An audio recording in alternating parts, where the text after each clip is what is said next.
Assalamu alaikum, barkanmu da sake kasancewa a wannan lokaci tare da ni Ahmad Rabi Muhammad. To jama'a ga takaitattun labaran duniyar da kuma wasanni daga nan jigon Hausa. Rasha ta koma amfani da tsarin bankin China. Babbar dangantaka mai ƙarfi da ke tsakanin China da Rasha yanzu har ta kai ga batun hulɗar banki na bai ɗaya a tsakanin ƙasashen guda biyu.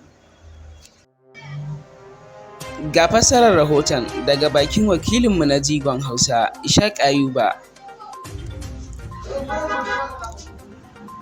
Hakan na zuwa ne bayan kamfanonuwan katin cire kuɗi na Visa da MasterCard sun katse yanar gizonsu na ayyukansu da kan ba da damar amfani da kati don cirewa ko sanya kuɗi a bankunan Rasha.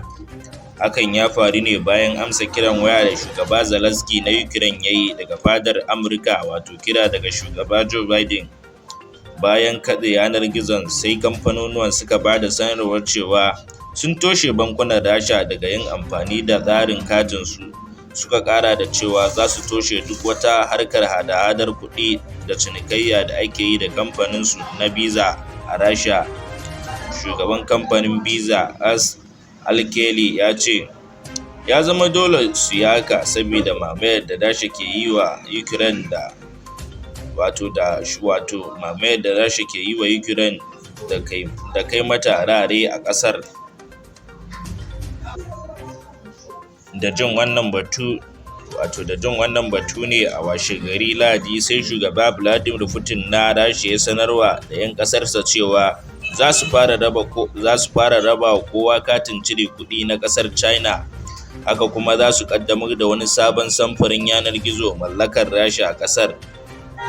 Bayan wannan sanarwar da Putin ya yi, sai manyan bankunan Rasha da ke ba da rance a ƙasar suka sanar da komawa da ayyukan.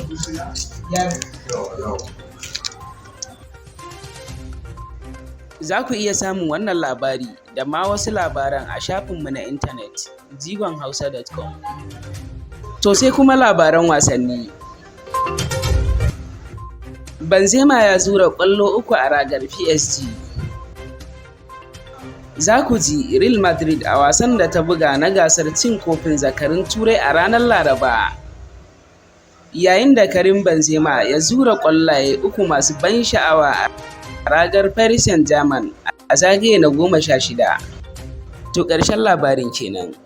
Za ku iya samun waɗannan labaran da ma wasu labaran duniyar a shafinmu na Jigon Hausa, www.jigonhausa.com.